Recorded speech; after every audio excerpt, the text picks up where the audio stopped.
అందరికీ నమస్కారం. నేను మీ గోపాల్ అయ్యంగార్. 18వ తారీఖు మే నెల 2025 నుంచి 24వ తారీఖు మే నెల 2025 వరకు మేషం నుంచి మీనం వరకు రాశి ఫలాలు ఎలా ఉందో చూద్దాం. ఈ వారంలో అత్యంత గొప్ప విషయం అంటే 18వ తారీఖు నాడు రాహు వచ్చేసి కుంభరాశిలో, కేతు వచ్చి సింహరాశిలోకి ప్రవేశిస్తున్నారు. వీళ్ళు ఈ రాశుల్లో 18 నెలలు ప్రయాణం చేస్తారు. ఇది కూడా 12 రాశుల మీద ఎలాంటి ప్రభావం చూపిస్తుందో ఇవాళ చాలా గొప్పగా తెలుసుకుందాం. ఈ వార ఫలాలు మనకి ఆదివారం నుంచి శనివారం వరకు, ఉత్తరాషాఢ నక్షత్రం నుంచి రేవతి వరకు, షష్ఠీ తిథి నుంచి ద్వాదశి తిథి వరకు ఉంటుంది. మరి ఈ వారంలో చాలా గొప్ప విషయం ఏంటంటే వారాంతంలో చివరిలో బుధుడు మేషరాశి నుంచి వృషభ రాశిలోకి మారబోతున్నాడు అనమాట. ఈ పరిస్థితిని బట్టి మేషరాశిలో ఈ వారం అంతా బుధుడు సంచరిస్తున్నాడు. సూర్యుడు వృషభ రాశిలో, గురువు మిథున రాశిలో, కుజుడు కర్కాటక రాశిలో, కేతు సింహ రాశిలో, చంద్రుడు మకరం, కుంభం, మీనం రాశిలో, రాహు కుంభరాశిలో, శని శుక్ర గ్రహాలు మీనరాశిలో సంచరిస్తున్నాయి. దీన్ని బట్టి 12 రాశులకు ఎలా ఉందో తెలుసుకోం. అలాగే ప్రతి రాశికి కూడా రాహు కేతు గ్రహం యొక్క మార్పు ఏమిటో ప్రత్యేకంగా తెలుసుకుందాం. ఈ వారంలో అత్యంత ముఖ్యమైన సమాచారం ఏమిటంటే పాకిస్తాన్కి ఇండియాకి ఎందుకు యుద్ధం వచ్చింది. ఇది చాలా గొప్ప విషయం. ప్రతి జాతకం మీద ఇంట్రెస్ట్ ఉన్న వాళ్ళు ఈ విషయం తెలుసుకోవాలి. గతంలో చంద్రుడు ఎప్పుడైతే రేవతి నక్షత్రం మీదకి వచ్చాడో అప్పుడు రాహుకేతు గ్రహాల మధ్య అన్ని గ్రహాలు కూడా ఉండిపోవటం ఆ రాశిలో అది ఏలిన మన కాలసర్ప దోషము అంటారు. కాలసర్ప దోషం అనేది చాలా డేంజర్ అన్నమాట. కాలసర్ప దోషం వల్ల ఈ యొక్క యుద్ధం అనేది ఒకటి కారణం వస్తుంది. రెండవది కుజుడు అంటే మేషరాశి అధిపతి కుజుడు ఎప్పుడైతే ఏళ్ళనాటి శనికి ప్రభావానికి గురవుతాడో, కుజుడు అంటే సైనికుడు అంటే యుద్ధం అన్నమాట, సైన్యంతో యుద్ధం అన్నమాట. సో యుద్ధరంగం అనేది జరుగుతుంది. కాబట్టి ఎప్పుడైతే మేషరాశికి శని ప్రభావం ఉండడం వల్ల కూడా ఈ యుద్ధానికి కారణం అన్నమాట.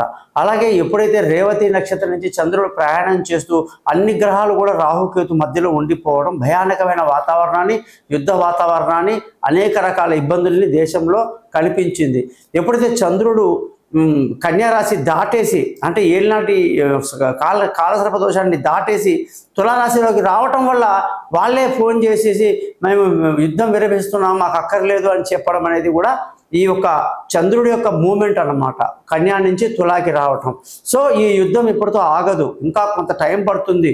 ఈ ఉద్రిక్తతలు ఉంటాయి. ఎప్పుడంటే ఈ కాలసర్ప దోషంలోకి మొత్తం అట్లీస్ట్ కుజుడు బయటికి రావాలి, కుజగ్రహం కానీ బయటకు కనీసం 2 months అన్న పడుతుంది. అలా ఏదైతే రాహు కేతుని దాటుకొని కిందికి గ్రహాలు వస్తాయో అప్పుడు కానీ ఈ యుద్ధ వాతావరణం అనేది పూర్తిగా పోదన్నమాట. ఆ విషయాన్ని అందరూ గ్రహించాలని తెలియజేస్తూ, రాహు కేతు తర్వాత ఒకే ఒక గ్రహం చంద్రుడు బయట ఉన్నా కూడా కాలసర్ప దోషం ఉంది అనే వాళ్ళకి ఇది చాలా ఇంపార్టెంట్ విషయం. ఏంటంటే చంద్రుడు కానీ ఎప్పుడైతే బయటికి వచ్చేస్తాడో రాహు కేతు నుంచి అప్పుడు ఖచ్చితంగా ఈ యొక్క కాలసర్ప దోషం అనేది తొలగిపోతుంది అన్నమాట. ఓకేనా?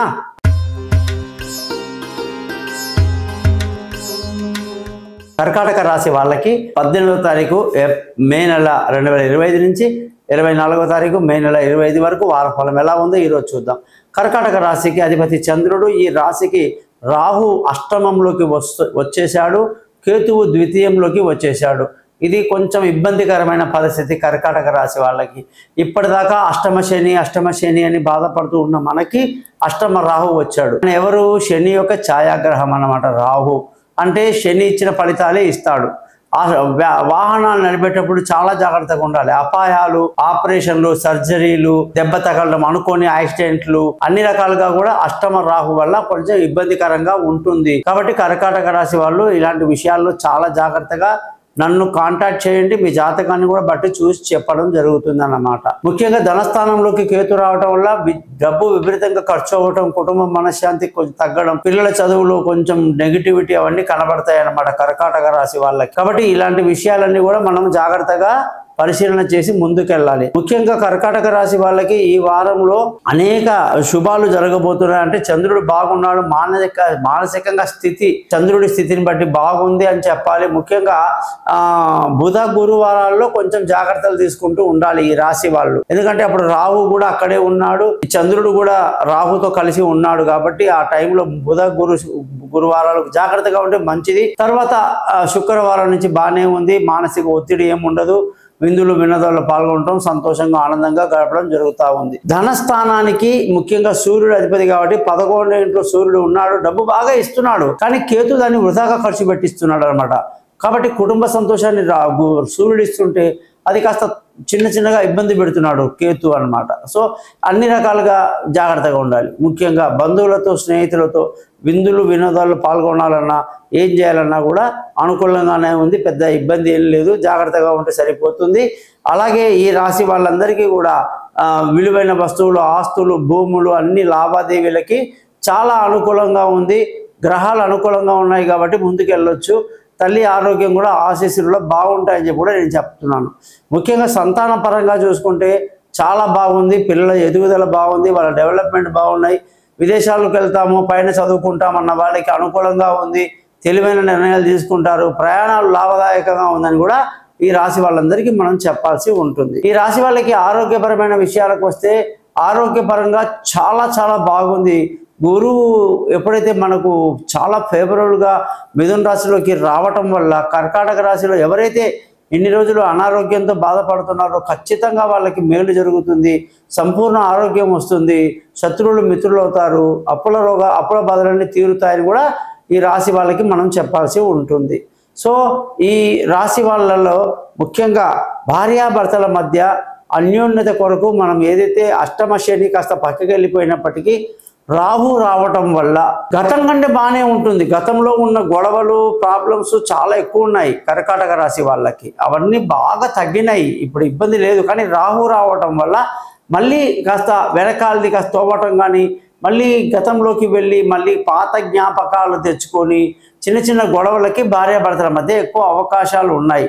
కాబట్టి అలాంటివన్నీ జరగకుండా ఉండాలంటే రాహు యొక్క మంత్రాన్ని, కేతు మంత్రాన్ని రెగ్యులర్గా చదవాల్సి ఉంటుంది. అలా చదవటం వల్ల మీకు రాహు పీడ తొలగిపోవడం వల్ల ఎటువంటి ఇబ్బందులు, ప్రమాదాలు ఉండవు, ఎటువంటి అనారోగ్య సమస్యలు రావు అని చెప్తున్నాను. ఆ భాగ్యస్థితి అంటే అదృష్టం, తండ్రి స్థానం కానీ, తల్లి స్థానం కానీ, మామగారు, అత్తగారు, ఇలా పెద్దలది ఎవరిది తీసుకున్నా కూడా గురువు వ్యయంలో ఉండి చాలా ఇబ్బంది పెడుతున్నాడు. అంటే వాళ్ళ నుంచి మనకు ఏమాత్రం సహకారం రాకుండా, వాళ్ళ నుంచి ఎటువంటి అనుకున్నా వాళ్ళు చేద్దామనుకున్నా చేయలేని పరిస్థితి గ్రహాలు కల్పిస్తున్నాయి. అనేక కారణాలు ఉండొచ్చు. కాబట్టి అదృష్టం బాగా తక్కువగా ఉంది. ముఖ్యంగా ధర్మ మార్గంలో వెళ్దామన్నా గ్రహాలు ఒప్పుకోవట్లేదు అన్నమాట. అటువంటి పరిస్థితి కర్కాటక రాశి వాళ్ళకి భాగ్యం అస్సలు లేదని చెప్పాలి. అది తర్వాత ఉద్యోగానికి అధిపతి ఎవరు? కుజుడు. కుజుడు అంటే ఏంటి? ప్రమోషన్లు, ఇంక్రిమెంట్లు, ఉద్యోగంలో అవకాశాలు బాగా ఇస్తాడు, ఇంటర్వ్యూలన్నీ సక్సెస్ అవుతాయి, అనేక రకాలుగా పెద్దల ఆశీస్సులు బాగుండి అనుకున్న టైంకి వీసాలు రావడం కానీ, మేము విదేశాలకు వెళ్తామన్న వాళ్ళు కూడా చాలా బాగుంది. ఈ కర్కాటక రాశిలో అష్టమ రాహు వల్ల కూడా జరుగుతుంది. కాబట్టి విదేశాలకు వెళ్ళాలనుకున్న వాళ్ళకి, వీసాలు రావాల్సిన వాళ్ళకి ఉద్యోగపరంగా కూడా వెళ్ళడానికి బాగుంది. ముఖ్యంగా వ్యాపారం అంటే శుక్రుడు అధిపతి చాలా బాగున్నాడు. ఫుడ్ ఇండస్ట్రీలో ఉన్న వాళ్ళు చాలా పైకి వస్తారు, వ్యాపారంలో చాలా డెవలప్మెంట్ అనేది బాగా కనిపిస్తుంది కర్కాటక రాశి వాళ్ళకి. సో మనం ఈ వారంలో రాహుకేతు ప్రభావాలు మిగతావి తెలుసుకున్నాం కాబట్టి కర్కాటక రాశి వాళ్ళందరూ కూడా తమ జాతకాలు తెలుసుకోవడానికి నన్ను కాంటాక్ట్ చేయండి. ఈ ఛానల్ని సబ్స్క్రైబ్ చేయడం మాత్రం మర్చిపోకండి. మీ గోపాలయ్య.